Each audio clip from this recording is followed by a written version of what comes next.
The word service can conjure up all sorts of images.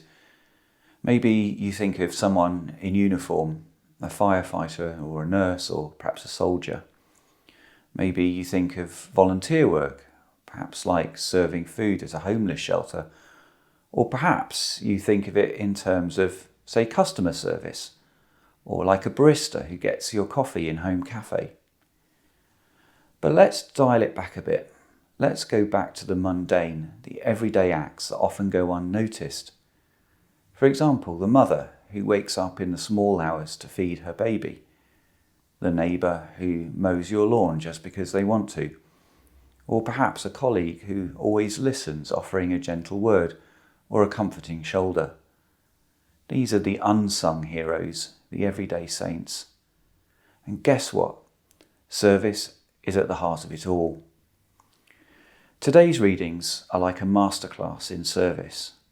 Let's start with Philippians 2, 5-11. And here, Paul tells us, have the same mindset as Christ Jesus. And what was that mindset? It was a mindset of service, humility, and ultimately sacrifice. Christ, the one through whom all things were made, chose to empty himself and become a servant. And not just any servant, but one who was obedient to the point of death, even death on a cross. Now that's a very high bar, you might say. Well, I'll never measure up to that. And you'd be right, none of us can. But that's not really the point. The point is the direction we're heading, not the distance we've covered. So let's jump to our second reading in Mark, chapter 10, verses 42-45. And here Jesus is clear about what leadership and greatness truly mean. He says, whoever wants to become great among you must be your servant. Jesus turns the world's idea of greatness on its head. You want to be great? Then serve. You want to lead? Then become a servant to all. And this really is very radical thinking. Jesus is calling us to a discipleship of downward mobility. It's like an escalator, but going the opposite way you'd think. The closer you get to Jesus, the further down you go in service to others. The miracle is that it's in that descent that we find true joy and true purpose. Now let's get practical for a minute.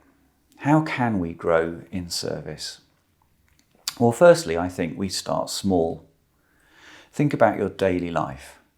Where are there opportunities that are obvious? Places to serve?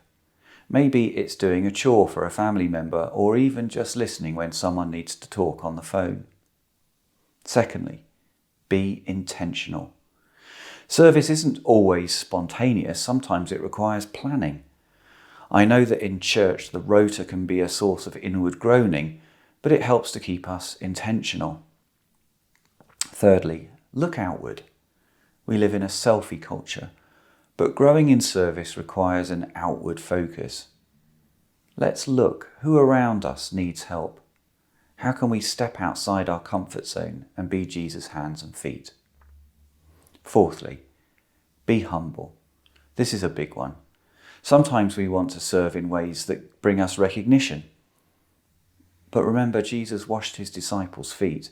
He didn't come to be served, but to serve. And he didn't expect to get any accolades. The great thing about this church community is that you don't have to go far to find all sorts of incredible people who are serving in unrecognised, humble and practical ways. And all we have to do is watch them and do likewise. As I wrote these words in the parish centre this week, below me in the lower hall is a group of 3 people putting out chairs, tables and toys and equipment for a large group of parents in Didsbury.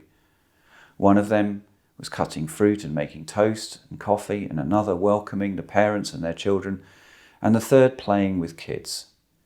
This is the sort of thing that makes the world go round.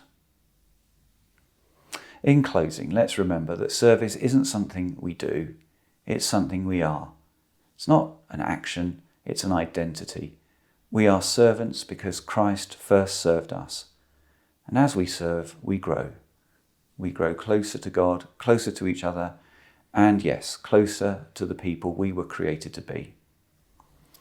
So as we continue this 8-week journey of discipleship, let's ask ourselves, how can we grow in service? How can we become more like the one who did not come to be served, but to serve?